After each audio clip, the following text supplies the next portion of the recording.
Standing by on the phone to join us, Wellington Civil Defence Controller Bruce Pepperell. Are you there, Bruce? Yes, John. How are you? Yeah, good. Yeah, probably better than you. You must be exhausted. How many slips have you had? Well, I understand we've had about 400 this winter, but, you know, the last month we've had quite a bit of rainfall, and that's what happens when you have houses on the side of a slope. Yes, but the houses have been on the side of the slope for as long as there have been houses in Wellington, right? It just seems particularly bad this winter.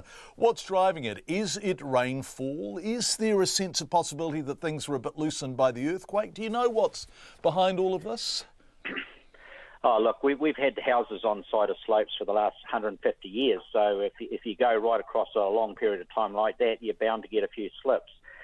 Look, the situation here in Wellington is we had a very dry June, but it's certainly been a lot rainier in July than what we're used to. I think we've had 160% of our normal July rainfall. Right. And so with a little bit of water and gravity, unfortunately, on occasions this is what happens. The other things worth looking at is that the majority of the times when you get these slips, it's in the more mature areas. So, you know, I wonder whether it's a factor of the way slopes are cut compared to the way they're done now. Okay, so what you're saying is that some of the zoning back in the day and some of the, and you know, I remember these homes so well from when I was growing up in Wellington, some of them just teeter precariously above nothing, so maybe they wouldn't be allowed to be built in quite such circumstances now? Well, it's probably a factor. I'm not an engineer, but it's worth noting that the majority of these slips occurred in quite established areas.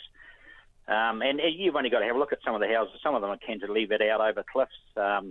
Not how I'd like to live, but look, they're very nice houses. But if they're on a slope and you get rain, then sometimes you've got to expect these sorts of things.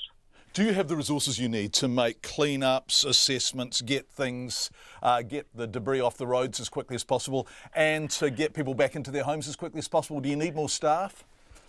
No, look, I think the council are onto it. I mean, I said there was 400 slips this year, but I mean that goes from quite large slips down to a couple of barrow loads of silt.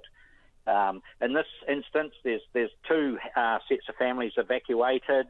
They won't be allowed back in their properties until geotechnical engineers have made their assessment. So we're erring on the side of safety.